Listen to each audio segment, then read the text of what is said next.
Welcome to silver spoon Heeru's kitchen. આજે આપણે મસ્ત ટેસ્ટી ઉપરથી કુરકુરા અંદરથી સોફ્ટ એવા મકાઈના પકોડા એટલે કે કોર્ન પકોડા બનાવીશું।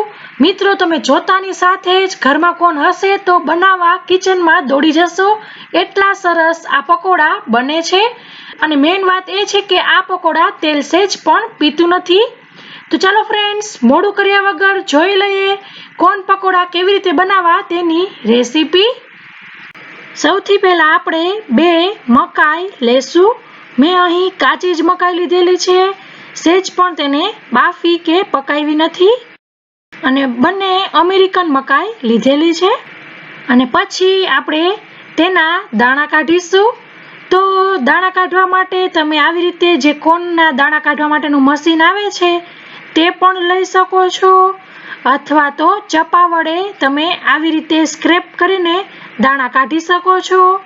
અને કંઈ ન કરવું હોય તો આવી રીતે 2 ટુકડા કરી અને પછી લાઈનમાં આપણે દાણાને સહેજ આમ વિરુદ્ધ દિશામાં કરશું તો દાણે આખો નીકળશે, અને લાઈનમાં જ કાઢવાના છે તો ફટાફટ નીકળશે, સહેજ પણ વાર નથી લાગતી। તો મશીન કરતા અને ચપા કરતા મને આ વધારે પ્રિફર ગમે છે, બહુ જ ગમે છે, કેમ કે આખો દાણો નીકળે છે, તમે જોઈ શકો છો। તો ફ્રેન્ડ્સ, તમે જોઈ શકો છો આપણે બધા આખા દાણા કાઢી લીધેલા છે। હવે આપણે એક મિક્સર જાર લેશું અને તેની અંદર દાણા ઉમેરી દેશું। હું અહીં 2 બેચની અંદર દાણા પીસી રહી છું, તો થોડાક દાણા એટલે કે અડધા દાણા રાખી દેશું, અને આપણે આની સાવ પેસ્ટ નથી કરી નાખવાની, થોડાક આખા પાખા એટલે કે દરદરું પીસવાનું છે। તો તમે જોઈ શકો છો આપણે કોઈ આખો રહી ગયો હોય, કોક આમ ઝીણા જેવો હોય એવો સરસ પીસી લીધેલું છે, તો તેને બાઉલમાં કાઢી લેશું। પછી આપણે પાછી બીજી બેચમાં દાણા મિક્સર જારમાં લઈ લેશું। આ જ વખતે તેની અંદર 5 જેવા તીખા લીલા મરચા ઉમેરી દેવા। તમે લીલા મરચાની ક્વોન્ટિટી વધઘટ કરી શકો છો, તમારે તીખાશ કેવી જોઈએ છે તે પ્રમાણે। પછી તેની અંદર 1 ઇંચ થી 1.5 ઇંચ જેટલો આદુનો ટુકડો ઉમેરવો। પછી તેની અંદર લીલો લીમડો, મીઠો લીમડો હોય છે તે ઉમેરવો। ખાસ તમે લીમડો ઉમેરજો, બહુ જ સરસ સ્વાદ આવે છે। અહીં મેં 3 ડાળખી લીમડાના પાન લીધેલા છે, તમે લીમડાને સ્કીપ પણ કરી શકો છો, હું પણ પાછું કહીશ, લીમડો ઉમેરશો તો બહુ સારો સ્વાદ આવશે પકોડામાં। આ બધાને આપણે પીસી લેશું।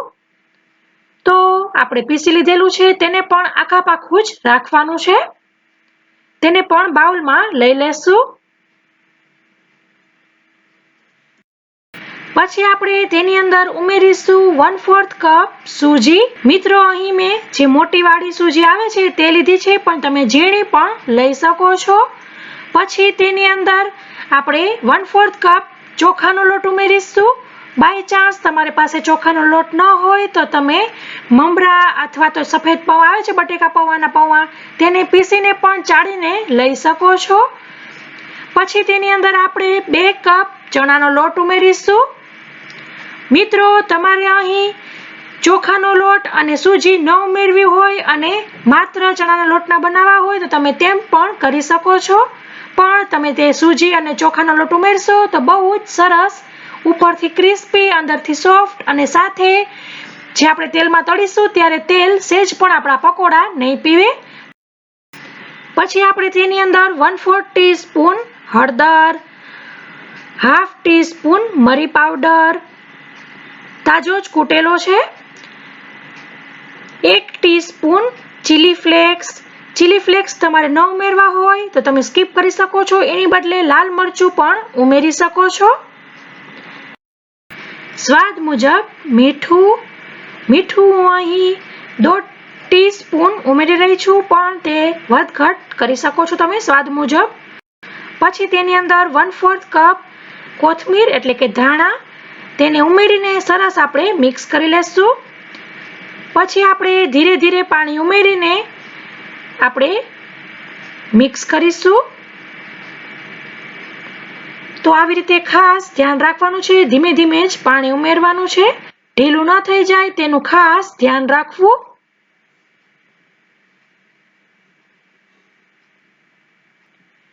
અહીં મને 1/4 કપ પાણી જોયું છે, પણ તે બધાના સૂજી, ચોખાનો લોટ, બેસન પર ડિપેન્ડ હોય છે.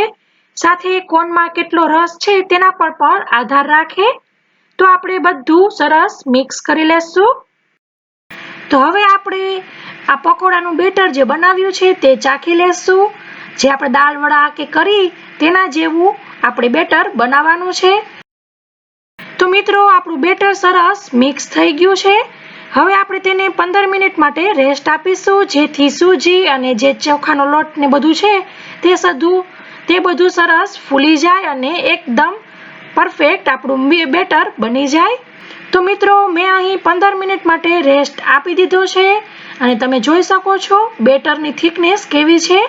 સાથે આપણું તેલ પણ ગરમ થઈ ગયું છે. તો તેની અંદર આપણે આપણા પકોડા તળી લેશું. ગેસની ફ્લેમ ફાસ્ટ જ રાખેલી છે અને પછી તરત ને તરત આપણે હલાવવાનું નથી. આવી રીતના પકોડા મુકાઈ જાય પછી આપણે ગેસની ફ્લેમ મીડિયમ કરી લેશું અને પછી આપણે ફેરવીને સરસ ક્રિસ્પી ગોલ્ડન આપણા પકોડા તળીશું. ઉમેરતી વખતે જ આપણે ઓનલી ફાસ્ટ ફ્લેમ રાખવાની છે, પછી મીડિયમ કરીશું, જેથી અંદર સુધી આપણા પકોડા ચડી જાય. અને ફ્રેન્ડ્સ, મીડિયમ ફ્લેમ કર્યા પછી જો એવું લાગે કે આપણું તેલ ઠંડુ થઈ રહ્યું છે તો તમે ગેસની ફ્લેમ વચ્ચે ફાસ્ટ પણ કરી શકો છો. ટૂંકમાં આપણે સરસ એકદમ ક્રિસ્પી પકોડા તળવાના છે અને અંદરથી કાચા ન રહે તેના માટે મીડિયમ ફ્લેમ વચ્ચે કરવાની છે. તો તમે જોઈ શકો છો આપણા પકોડા સરસ ગોલ્ડન થઈ ગયા છે. તો આપણા પકોડાની મેઇન વાત મેં પહેલા કીધું તેમ કે આપણા પકોડા તેલ સહેજ પણ તળાતા નહીં પીવે, જેટલા બીજા બધા પકોડા પીતા હોય છે તે પ્રમાણમાં. અને સાથે તો પણ અંદરથી સરસ સોફ્ટ એવા આપણા પકોડા બનશે. તો તેને હવે આપણે બીજી એક પ્લેટમાં કાઢી લેશું અને બીજી બેચ તળી લેશું. અને સાથે જ્યારે આપણા પકોડા ગરમા ગરમ હોય ત્યારે જ તેની ઉપર ચાટ મસાલો સ્પ્રિંકલ કરી લેવો. બહુ જ સારો સ્વાદ આવે છે. અને મેં તેને લીલી ચટણી અને કેચઅપ જોડે સર્વ કરેલું છે. તમે ચા જોડે પણ સર્વ કરી શકો છો. બહુ જ ટેસ્ટી લાગે છે અને વરસાદમાં તો બનાવવા જેવા જ આ પકોડા છે. જરૂરથી ટ્રાય કરવા જેવા છે. તો ફ્રેન્ડ્સ, આશા રાખું છું કે તમને મારો આ કોર્ન પકોડા એટલે કે મકાઈના પકોડાનો વિડીયો જરૂરથી પસંદ આવ્યો હશે.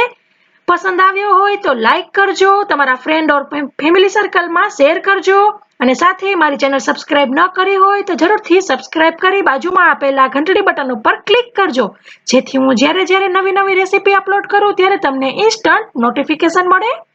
તો ફ્રેન્ડ્સ, આ વિડીયોમાં આટલું જ. હવે નવી રેસીપી સાથે મળીશું. ત્યાં સુધી આવજો. Thank you.